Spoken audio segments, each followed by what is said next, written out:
there is a point where you know how to do what you're trying to do. If you do something for a certain amount of hours, you'll know how to do it.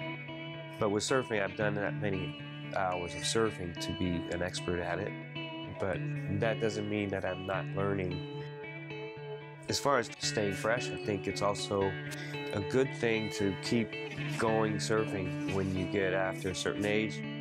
And having the right board to get the most out of your surf is really important. And sometimes the waves may be really good for a certain kind of board, and it just make all the difference.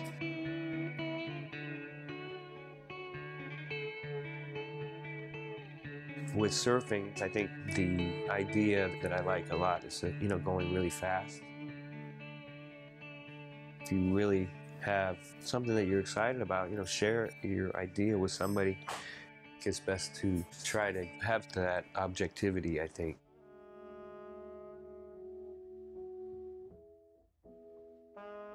The first time I came here was in 1980 for the World Championships, and it was a very good impression. It was really good all day and offshore.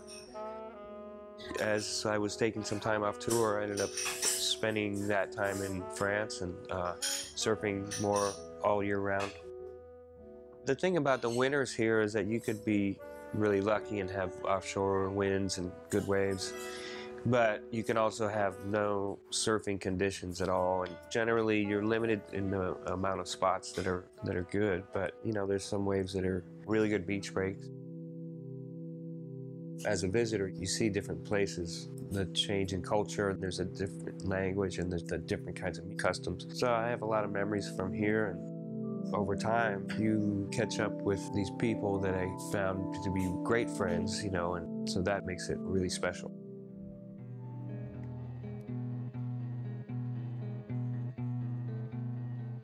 The more you tinker with some board that you're excited about, that's worth it for me, because it's really fun to be able to go and create virtually anything you can think of surfing-wise. And I don't feel uncomfortable about it.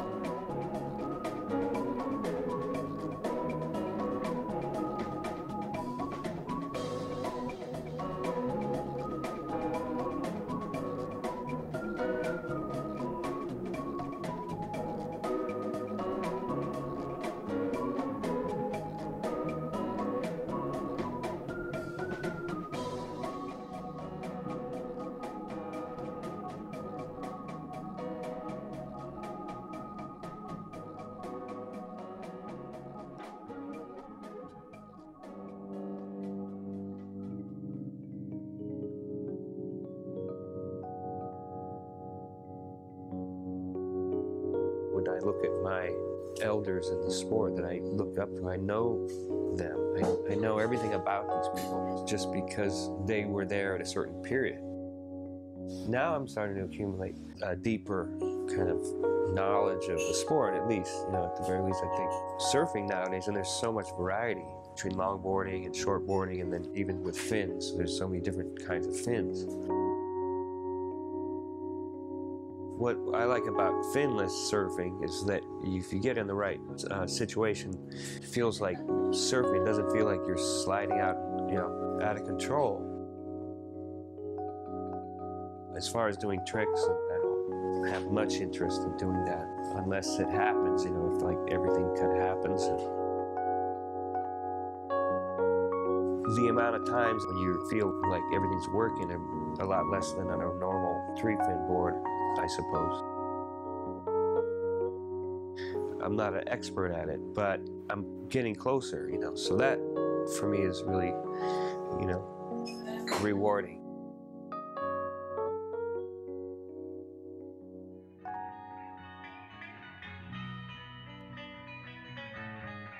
I would compare that to when it comes to music. If I'm learning how to play piano, I can play the guitar better than piano, but I'm still gonna learn how to play piano. It's not that I'm being stubborn or because I'm old and I'm, want to try something new every day, but it's just, I just want to do that,